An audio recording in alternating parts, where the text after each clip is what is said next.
Order quality unit 6.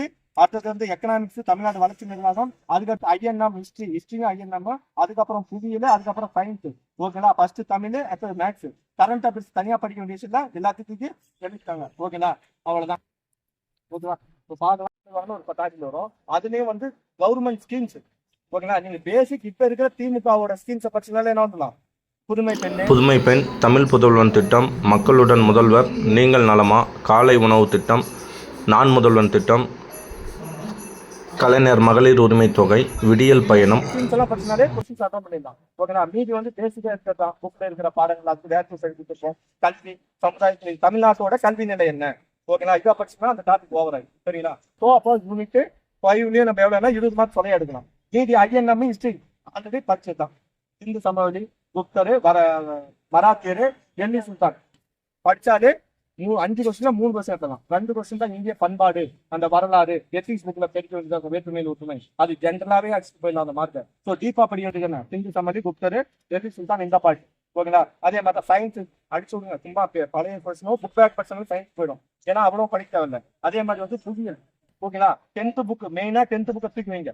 10th புக்ல இருக்கிற 7 பாடம், அப்புறம் 9ஆம் புக்ல சிலபஸ் இருக்கு, காலநிலை, மண்ணு. 8th புக் 10th புக் படிச்சுன்னா என்ன வரும்? சூழ்நிலைன்னு ஒரு பாடம் இருக்கும். என்விரான்மெண்டல் சயின்ஸ்னு ஒரு பாடம் வரும் சயின்ஸ்ல.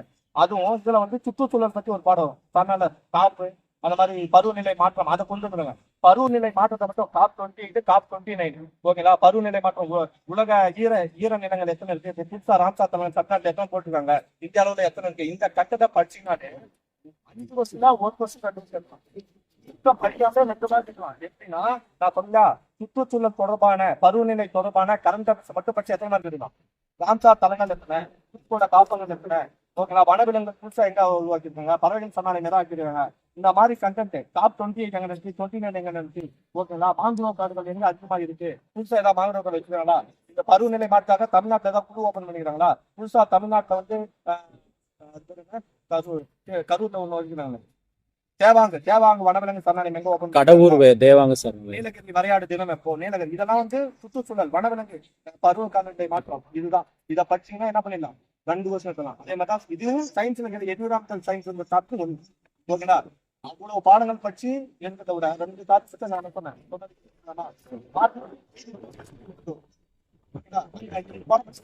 அதே மாதிரி தான் சயின்ஸ் அவ்வளவு பாடம் 6ஆம் இருந்து 10ஆம் வரை எல்லா பாடம் படிக்கணும், தேவையில்லை.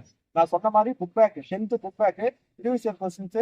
ஓகேங்களா? உங்களுக்கு டைம் வந்தா உள்ள போயிட்டு ஓகேங்களா? ஆனா கடைசி ஆப்ஷனா தான் கடைசி. ஏன்னா 5 மாதிரி தான் வருது. ஆனா அதிக பாடம் இருக்கு, தூக்கி டைம் வேஸ்ட் பண்ணக்கூடாது. எல்லாத்தையும் முடிச்சுட்டு அப்புறம் குவாலிட்டி யூனிட்ல இதான் ஆர்டர் குவாலிட்டி யூனிட் 6. அடுத்தது வந்து எக்கனாமிக்ஸ் தமிழ்நாடு வளர்ச்சி நிர்வாகம், அதுக்கடுத்து ஐஎன்எம் ஹிஸ்டரி ஐஎன்எம், அதுக்கப்புறம் புவியியல், அதுக்கப்புறம் சயின்ஸ். ஓகேங்களா? ஃபர்ஸ்ட் தமிழ், அடுத்தது மேக்ஸ். கரண்ட் அஃபேர்ஸ் தனியா படிக்க வேண்டிய விஷயம் தான், எல்லாத்துக்கும் எழுதிட்டாங்க. ஓகேங்களா? அவ்வளவுதான். ஓகேவா? இப்போ பார்க்கலாம் ஏதாவது ஒரு இதுனா